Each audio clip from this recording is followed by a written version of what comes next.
Good evening, everyone. I would like to welcome you all to this first episode of the Success Seekers series. My name is Carlos Rez. I'm the 3D film director, novel writer, featuring the Legend of the Winged Guardian movie. Today, I have my first guest with you today in this series, and I'm honored to have introducing to you Franz Rügamer. I hope I'm saying this right. From Germany. Almost, yeah. He's a voice actor and stunt from Germany. He have a lot of impressive works in Germany and in China. And he's actually the lead actor, acting as the Zodiac, the main character in the Legend of the Winged Guardian animation movie. Today, we'll be talking about how to join the acting career and what are the required skill sets. And we'll be answering some of the questions you have sent me on the page. And feel free to send more questions if you want in the comments. Leave them and we will reply on the comments with the answers. So how are you, Franz, today? Hi, Carlos. Nice to meet you. Yeah, I'm quite fine today. Still kind of coping with the entire COVID situation, trying to make the best of it by, well, doing as much work from home as we can and hoping for the best. Yeah, the haircut says it all. The haircut really says it all. Yeah, I have the same issue right now. But it is very handy. It's very handy. Yeah, so tell me, Franz, how did you start the acting career in the first place? I think the first contact with acting for me actually was already in kindergarten when we would perform a little stage play. But the first steps towards a professional acting career were when I was still in university studying. And a friend of mine... Sorry? Yeah, I was saying impressive. Okay. You started young, yeah. A little bit of delay. Not as young. I was, I think, 23, 24 at the time. Okay. And a friend of mine who I was in an acting group with before, he studied filmmaking and was looking for an actor in his upcoming short movie. And that was the first ever on-screen acting for me in front of a camera. And I always knew I kind of want to go into entertainment, into acting, into performing. And after I finished my studies, I went to China to break into the market because I had already tried for about half a year to get a foot into the acting industry in Germany. Although because I never officially studied acting, and because the German market is very saturated with actors, there was pretty much no in for me. And the Chinese market, where I already had a couple of contacts into the film industry, gave me the opportunity to just go there. And I think it was actually after 4 or 5 weeks that I got the first offer to be a main villain in an independent feature film, which in Germany I would have never landed that kind of gig. Okay, that sounds really great, actually. Actually, I started my career young as well. That's why I thought that was impressive. I started my career when I was about 14 or 15 years old, actually. That's impressive. Yeah, I was very, very naive. I was just a rookie video editor. I was using Premiere when the layout of Adobe Premiere was still white, not the black. Yeah, it was very, very primitive. Then I started working as a director, as a film director. I joined 2 or 3 documentary projects on a very, very low scale. I remember it was the first budget of my last movie was about 15,000 EGB. That's about $1,000 actually. So it was a very, very low budget. But back then, that was on 2012, I think, or 2013. That was considerably not a very bad budget. Then I started taking a break. I wanted to get out of the traditional career, and I started studying the 3D pipeline and the animation movies. I have always loved this type of movies. And here we are. I started The Legend of the Winged Guardian 2014. And everything started at this moment. And here we are in this call. No. Yeah. I mean, I think you need a bit of naivety to start in this industry. Because if you look at the statistics, if you look at the actual earning potential, it's quite a depressing outlook, to be honest. But yeah, making the first step and then having the discipline and the courage to keep going for it, that is what will help you find a way in this industry. That's true. Tell me, Franz, what do you think are the recommended skills for people to join this career? If I'm about to make a switch career and start acting, so what do you advise me to do? Well, the main skill to have if you want to work as an actor, obviously, is acting. Other than that. So, okay, especially if you're new to the industry, my first advice, like if you haven't done an education in film for acting specifically, my advice to you is don't give up your day job, because you will not work that many days as an actor in the beginning anyways, and you just take a couple of vacation days for that. Depending on where in the world you do acting, it will be very important for you that you learn your own value, that you know how to negotiate. For me, in China, where I started my acting career, you would have agents, but they would not work as agents usually do. So usually an agent has a certain percentage of whatever you earn they get, which is fair because they do the negotiations, they check the terms and conditions of your contract and see that the production company is actually keeping to those conditions. In China, and I mean, I don't want to say all of them are like this, but the majority unfortunately is, they are mainly working for themselves and trying to get as much out of you as a person as possible. Which means there you definitely have to know what to ask as a day rate, and also be able to negotiate for that. You should know a bit about the business end. Be familiar with terms as buyout, usage, copyright image, and or image copyrights, because a lot of times people think what you have to be charged for as an actor is just the time you spend on set. But if we take the example of an advertisement, the actual value is your face, and that they can use your face to advertise for their products. So let's say I get asked to do an advertisement for BMW. That would be awesome because they have to pay a lot of money for that. But at the same time, and this is why they have to pay a lot of money for that, if I am associated with the face of BMW, with the brand of BMW, Mercedes definitely will not ask me to be the face of their advertisement efforts, which means this is work I, as an actor, am losing. Plus, and here's the other part, as an actor you should be aware of in terms of how to value your work.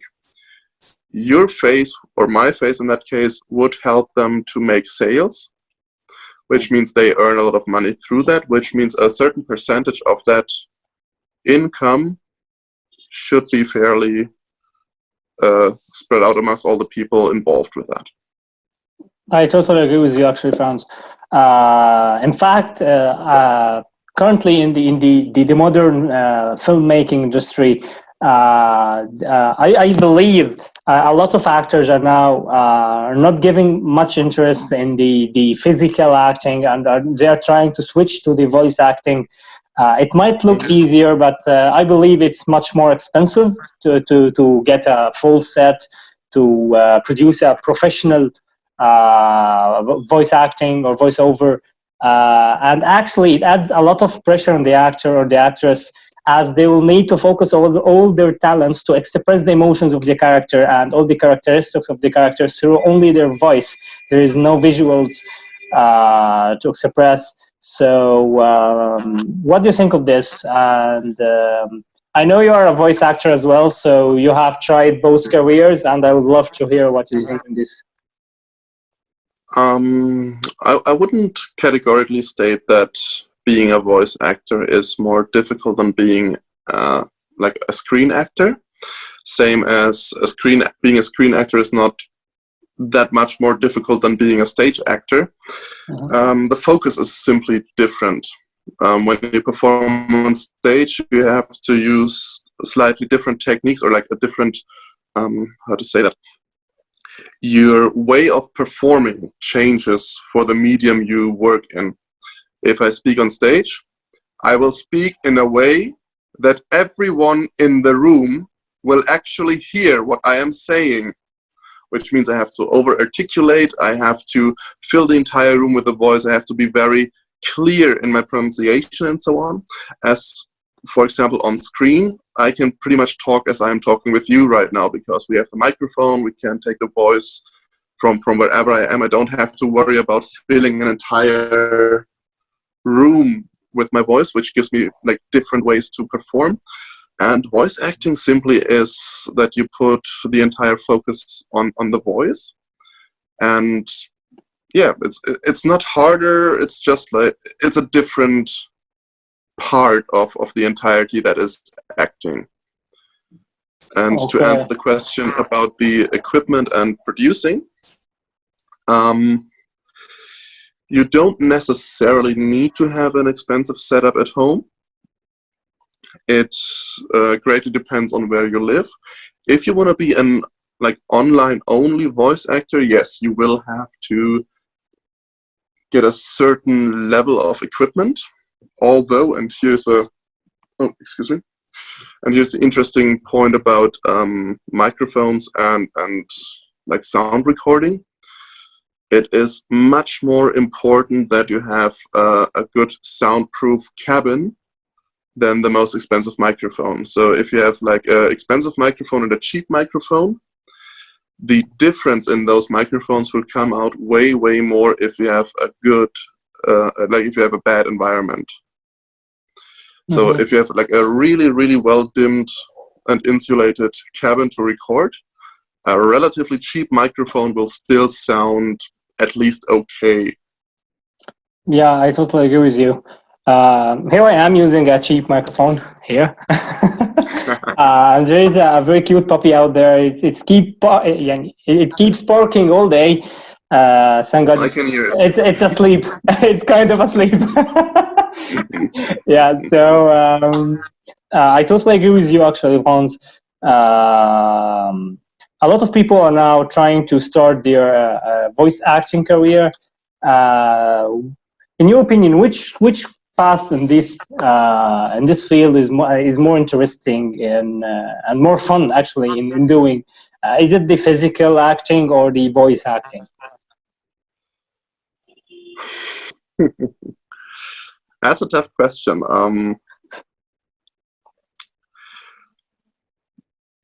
It so depends on the project you're working on. There's voice acting gigs that kind of break your soul. There's physical acting gigs that kind of break your soul. And there's, again, like voice acting or physical acting gigs that are just so much fun to be a part of. Categorically, you can't say it. Both is quite hard work. You will have to make lots of efforts to even get jobs, and even to get unpaid jobs is not very easy these days, because there's just so many people out there who want to be voice actors or want to be actors, and there's just so many people who actually produce. Well, I have to highlight on this specific point because I don't know if you really know this information, but when I was recruiting people for the Legend of the Winged Guardian movie, I was doing about 60 interviews per day. Okay. Sounds about right. Yeah. Yeah, for a very long time, just to hire 12 qualified actors and actresses to do the roles. So I believe I did about 500 interviews, and I made the cut. Woo! Exactly. Yeah, he's the winner. You're the winner. Yeah. So tell me, Franz, when a project owner approaches you with a project, what is the first thing you focus on this project to evaluate if the project is interesting for you, other than the money, for sure? Is it the environment or the story or the size of the project? What exactly is your number one and your list?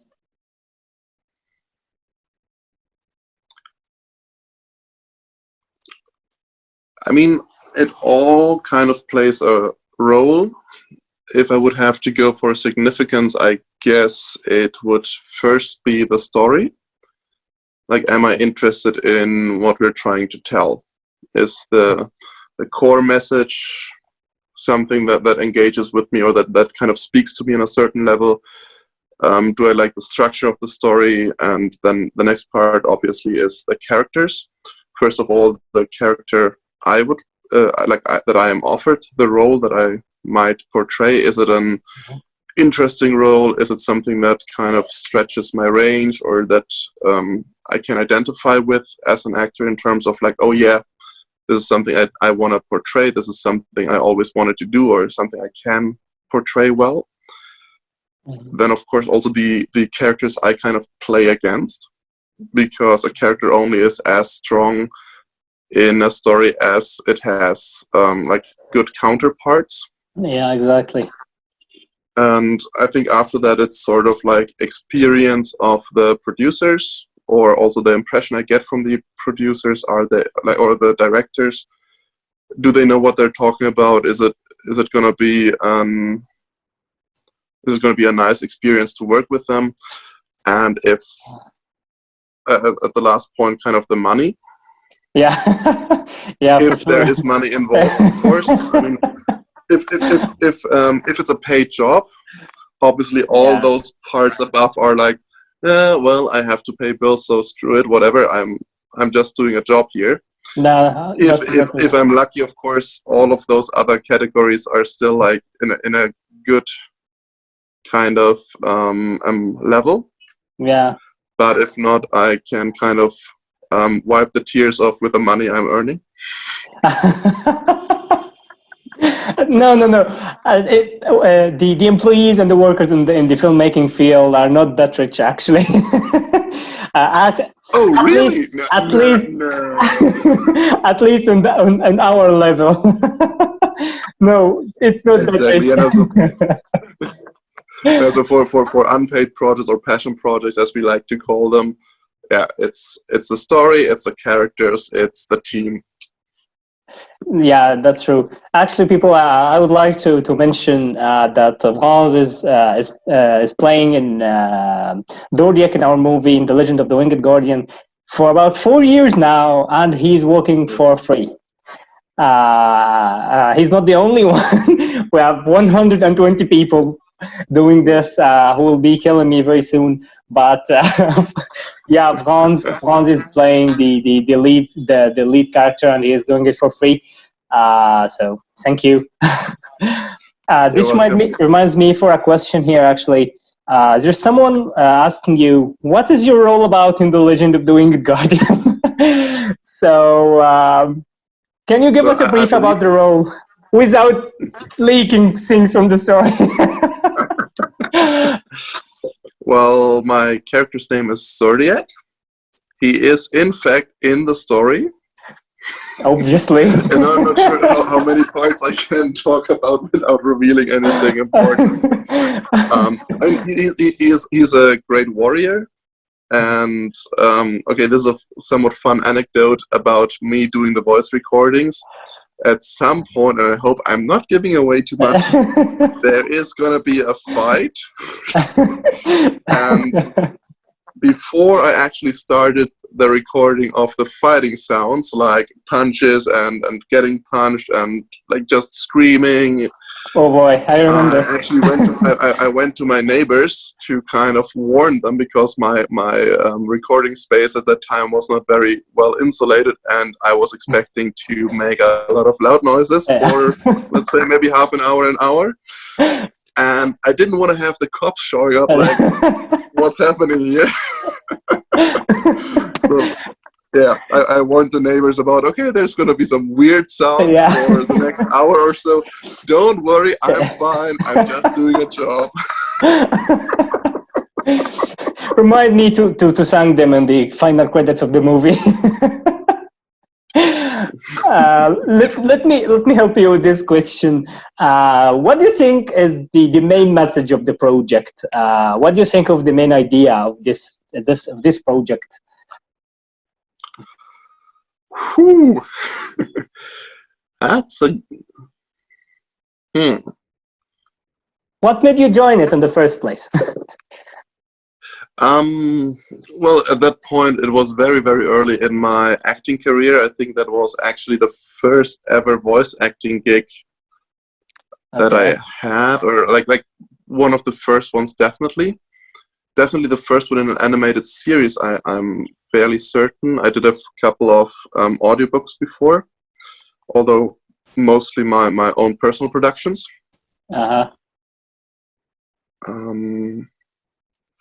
I like the character because, well, he's a strong, tall warrior, and I like to identify as a strong, tall warrior. Ladies and gentlemen, that's called pride. No, we call it observation. Oh, okay. Observation. Oh, wait. We just lost the camera. Yeah, wait. Sorry. Wait.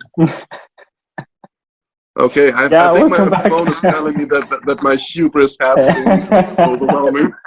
Actually, you remind me of one of the famous actors here in Egypt. He keeps saying obvious things. Actually, he's called Hamada Hilal. He keeps just saying obvious things. Like the sun is yellow, something of this type. and actually he's talking serious in songs and in real acting roles. He keeps saying obvious things. I hope you are not doing this in the movie. I have to revisit the voice over again. I hope not. It's been a while. I'm quite curious to watch the first version of the film and then kind of hear what I actually performed at the time, because it's been 4 plus years by now. Yeah. So tell me, Franz, if I'm about to start again my acting career, what learning channels do you recommend me to start with? Do I go for YouTube or for universities, or what can be my first stage or station in my trip? For acting. For acting in general, or for acting in general. My guess would be go to local theaters, join one of the groups there. Usually those groups are always looking for people to join in. I think stage experience is very good for you in terms of just seeing if the profession works for you. And it's also, I think, the easiest in. It is different from camera acting, as I mentioned before. It actually took me about 2 years to get my kind of stage acting habits out of my body to be able to perform on camera, because whatever you do on stage on camera looks kind of weird. If you use it 1-to-1, and then getting into camera acting is a bit more tricky because there's not that many producers for films as for stage plays. It's getting more and more, but I think you should, if you have somewhat of a solid base in acting, you can try go to your local universities and check out if any students are working on short films, on projects, offer them that you would be willing to work with them on the projects. I actually found a very good film project called Hatch Hunt that I found it through a Facebook group. Pretty much like they're usually named something like actors and performers for short films, or actors and directors, or short film projects, indie short film projects, indie filming groups, like any of those names will do. And in one of those groups I got in touch with the director, and I actually played the second lead role in a dystopian post-apocalyptic drama where my little brother, who is somewhat addicted to drugs, got into trouble. Spoilers alert. A little bit, maybe. Yeah, spoilers alert. It's a short film. There's not that much you can without spoiling parts of it. But that actually for me was one of the films where I could like really expand or work on my range, and had like a good experience and also good material for my demo reel later on. So yeah, try to connect with indie filmmakers, with filmmaking students. That's pretty much your best way into acting if you don't have a like formal education. Okay, so since we're all one thing I kind of want to warn everyone from blindly applying to any private filmmaking and acting schools.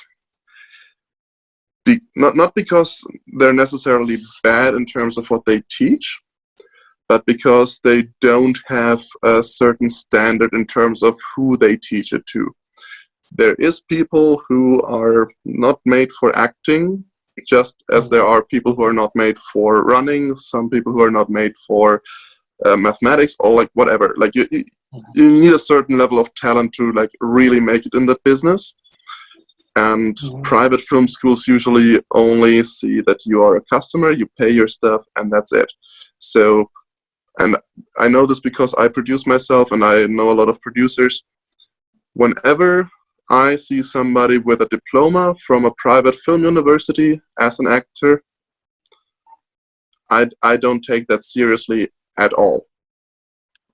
Okay. It can be a great help. An acting friend of mine, actually the lead role in that short film, he went to a private film school for acting.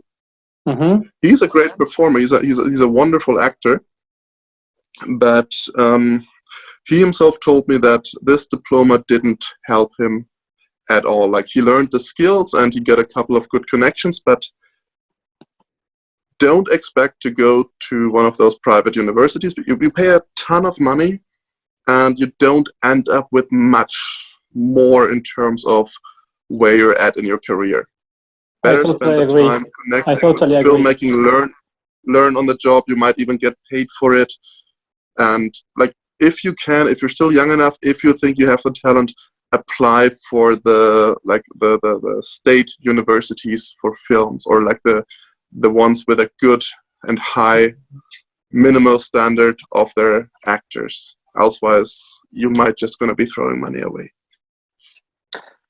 Well, I have to totally agree. I can't agree more, actually.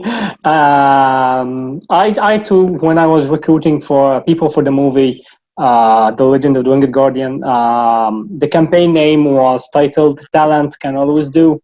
I considered no degrees, I considered no age, actually, or nationality or something. I was focusing totally on talent, because exactly for the same reasons Franz had just mentioned. talented people are just like shiny gems between some rocks, although the rocks can have certificates.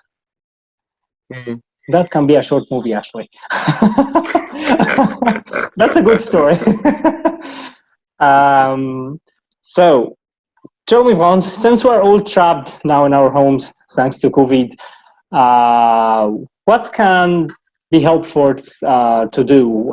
Can we just learn or train on acting alone at home using YouTube or something? Do you recommend any websites or any something that people can actually visit after this webinar?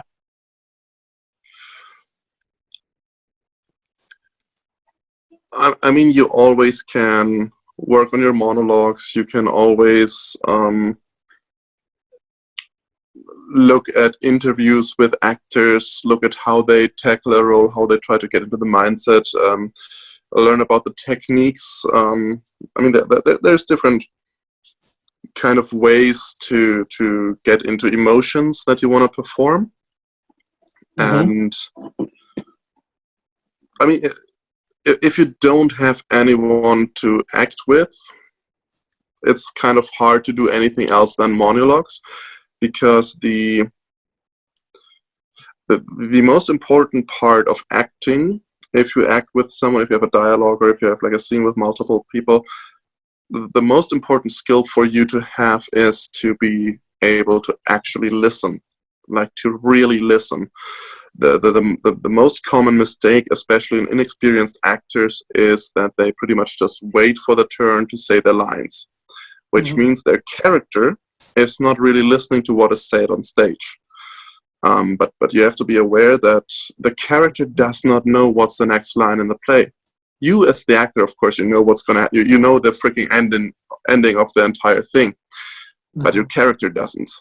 And if your character knows what he's gonna say before the lines that make him want to say that part have even been said, then you lose a lot of credibility. You lose a lot of the fine details that actually make or break a scene. So if you have done a couple of live performance, stage performances, you will know, or if you have seen the same play performed twice by the same group of actors, you will notice that even though all the words are the same, if you have good actors, that there's always kind of like it's a little bit difference in the way they deliver the lines. One line might be brought in a bit more harshly than the day before, and then if the other actor is good, he will react on that, and he will actually take that energy with him and throw it back, and then you get an entirely different dynamic in the scene. Or well, not entirely different, but like it has a certain, there's a difference in it. And if you don't have an actor to actually like have this back and forth reaction to practice with, this is hard. But what you can do is to, well, take a good monologue, practice it, then have use your cell phone, record yourself, watch it, see what worked, what didn't work. And what I personally always find very, very interesting or surprising, there are times when I feel like, wow, I so nailed this emotion, like I was really feeling and channeling it, but it didn't translate to the camera. Oh my! And there are times where I feel like, what was that? Like I didn't feel anything at all while I was performing this, and I look at it like, oh my god, that's what it's supposed to look like. And my efforts. Yeah. Just this kind of feedback loop of watching yourself acting and getting also maybe feedback from other people. This helps a lot to just learn the instrument that is your body. Actually, this reminds me when we were rendering and exporting the last teaser trailer for the movie. After we finished it, 15 days prior the release date, we found out that we have been rendering the wrong camera. we have been using 3 laptops, and I burned my own laptop through the process. and we had to force move the release date 5 days.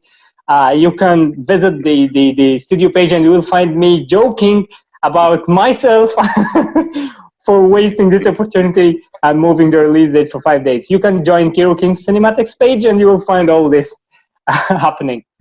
So back to the topic. Actually, back in the days, I was training some young talents in acting. I gave them some sort of a tricky move. I gave him a line from Zootopia. I think it was, I'm watching you. It was a tiny rabbit telling another cute animal, I'm watching you. And that was their assignment. I asked them to send me back after 5 days this specific line recorded in different ways. For example, in comedy, I'm watching you. Or in a horror scene, just like I'm watching you. Just like that, 5 different scenes every day. So at the end of the week, I have 25 videos, 5 of each scene. Across the week, you can actually spot with your naked eye the improvement in each scene from the first trial to the final trial, because they are not able to just record it right away from the first time. Every day they start doing tryouts again. So actually they did not record it for 25 times. Most probably they did it for 250 times. But what I'm certain of, they are now experts in saying, I'm watching you.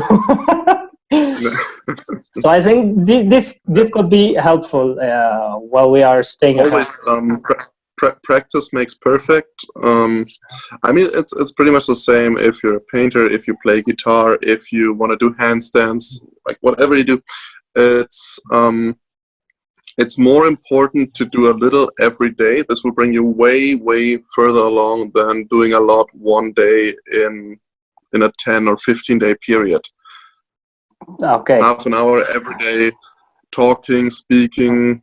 I'm actually currently working on my voice as well because I want to go more into audiobook readings, and I started to just read out loud for half an hour a day, and after like 50-ish minutes, I can already like feel how, okay, I could probably do this for another 2 hours, but then at that point, latest, my voice would be so tired of just like talking out loud for that long, which most people aren't used to. That a voice recording studio day has 6 hours, I believe, in Germany. And no producer who hires you as a voice actor will be happy if after 3 hours you say like, well, you know what? Sorry, I can't do it anymore. Yeah, I totally agree with you. Actually, I don't know if this will be considered a leak or something, but obviously it's on the IMDb page. One of the actors who's playing the dragon in our movie, that someone was fighting before. Actually, after several hours trying to personalize the dragon and record his voice, his aggressiveness, at the end of the day, yes, he lost his voice, and he kept for a day or two voiceless. So yeah, it's not that easy. It's not that easy. People think that you're just saying some phrases and getting some expressions, facial expressions, but actually it's not that easy. It's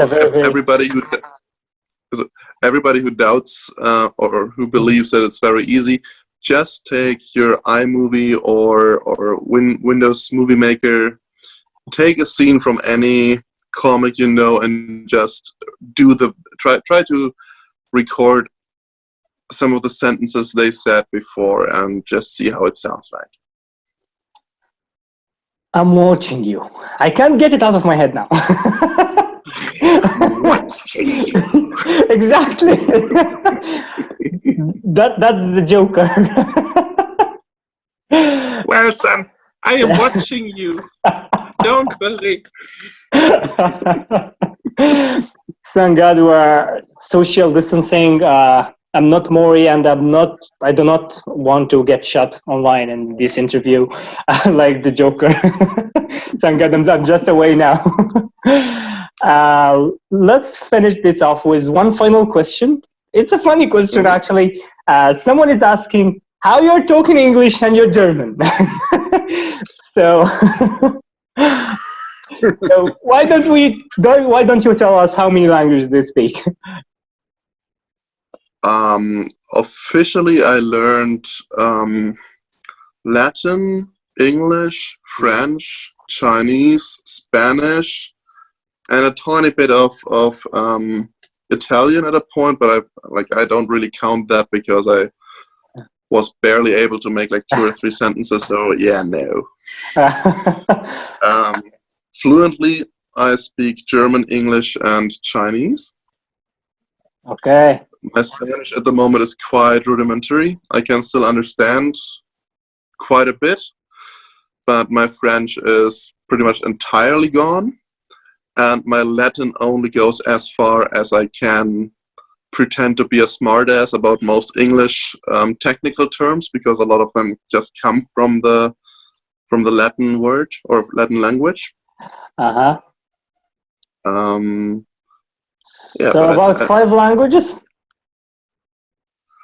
5 or 6? 3 fluently and like 4, I would say 4 are speakable to me at the moment. So I can still read Latin more or less, but let me add one more language to your dictionary now. Since I'm a fluent Arabic and English speaker, and a little bit French, yeah, couple of sentences as well. I'm gonna teach you a couple of sentences in Arabic. What do you think? Okay, let's try. Okay, so what about? I'm trying to think of something easy. I love you in Arabic. Is Allahu Akbar, is that Arabic or is it a different language? Yeah, it's Arabic. Yeah. Yeah. Okay. Oh, I know another one. Alhamdulillah. Oh, that's interesting. Yeah. Alhamdulillah means thank God. And what about saying I love you? I love you in Arabic means بحبكوا. بحبكوا. Yeah. بحبكوا. Thank you means شكرا. شكرا. Yeah, exactly. With an N at the end. شكرا. Is it شكرا or شكرا? شكرا. شكرا. Yeah. So thanks a lot. Thank you very much, Franz, for this interview. Actually, I have to say, for everyone who is watching this, this is the first time me and Franz talk face-to-face in a video call in more than 4 years in the same project. We have been in contact through text messages, and so this is our first time, and I'm sure it won't be the last. Thanks a lot, Franz, for joining us today. You have added a lot to us all, and I hope you can join us in more videos actually in the future, discussing maybe different topics. And this video will be posted, maybe it's now posted on Friday on 8 p.m. Egypt time, which is the same German time. Yeah, we learned that a couple of days ago. Feel free to post any comments you want, leave any questions you want for me or for Franz. We'll be following up the comments. And thanks a lot, Franz. Why don't you say two complete sentences in Arabic before we finish this? Okay, you teach me, I'll try. And next time you're gonna learn Chinese.